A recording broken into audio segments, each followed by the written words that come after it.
حضرت عبادہ بن صامت رضی اللہ عنہ بیان کرتے ہیں، رسول اللہ صلی اللہ علیہ وآلہ وسلم نے جب آپ کے صحابہ کرام کی ایک جماعت آپ کے گرد جمع تھی، فرمایا تم اس بات پر میری بیعت کرو کہ تم اللہ کے ساتھ کسی کو شریک نہیں بناؤ گے، تم چوری کرو گے نہ زنا کرو گے، تم اپنی اولاد کو قتل کرو گے نہ اپنی طرف سے کسی پر بہتان لگاؤ گے، اور نہ ہی معروف میں نافرمانی کرو گے۔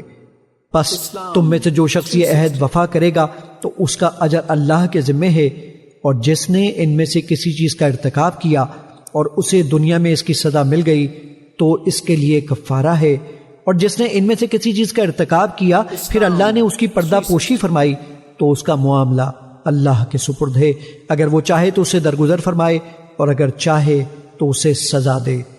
پس ہم نے اس بات پر آپ کی بیعت کر لی۔ مشکات المصابیح حدیث نمبر 18۔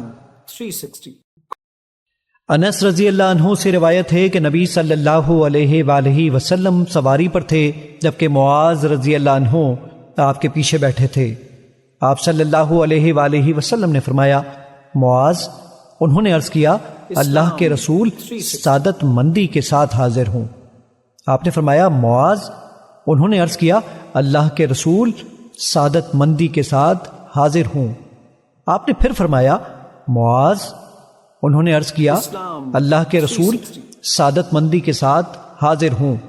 3 مرتبہ ایسے ہی ہوا، پھر آپ صلی اللہ علیہ وآلہ وسلم نے فرمایا جو شخص صدق کے دل سے یہ گواہی دیتا ہو کہ اللہ کے سوا کوئی معبود نہیں اور یہ کہ محمد صلی اللہ علیہ وآلہ وسلم اللہ کے رسول ہیں، تو اللہ اس پر جہنم کی آگ حرام کر دیتا ہے۔ انہوں نے عرض کیا اللہ کے رسول، کیا میں اس کے متعلق لوگوں کو نہ بتا دوں تاکہ وہ خوش ہو جائیں؟ آپ صلی اللہ علیہ وآلہ وسلم نے فرمایا تب تو وہ توکل کر لیں گے۔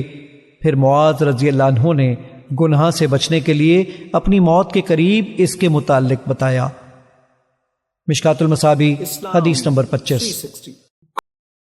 عبادہ بن صامت رضی اللہ عنہ بیان کرتے ہیں رسول اللہ صلی اللہ علیہ وآلہ وسلم نے فرمایا جو شخص یہ گواہی دے کہ اللہ کے سوا کوئی معبود نہیں، وہ یکتا ہے، اس کا کوئی شریک نہیں، اور یہ کہ محمد صلی اللہ علیہ وآلہ وسلم اس کے بندے اور اس کے رسول ہیں، اور یہ کہ عیسیٰ علیہ السلام اللہ کے بندے، اس کے رسول اور اس کی باندی کے بیٹے ہیں۔ اس کا کلمہ ہے جسے اس نے مریم علیہ السلام کی طرف ڈالا، اور اس کی طرف ایک روح ہیں۔ جنت اور جہنم حق ہیں۔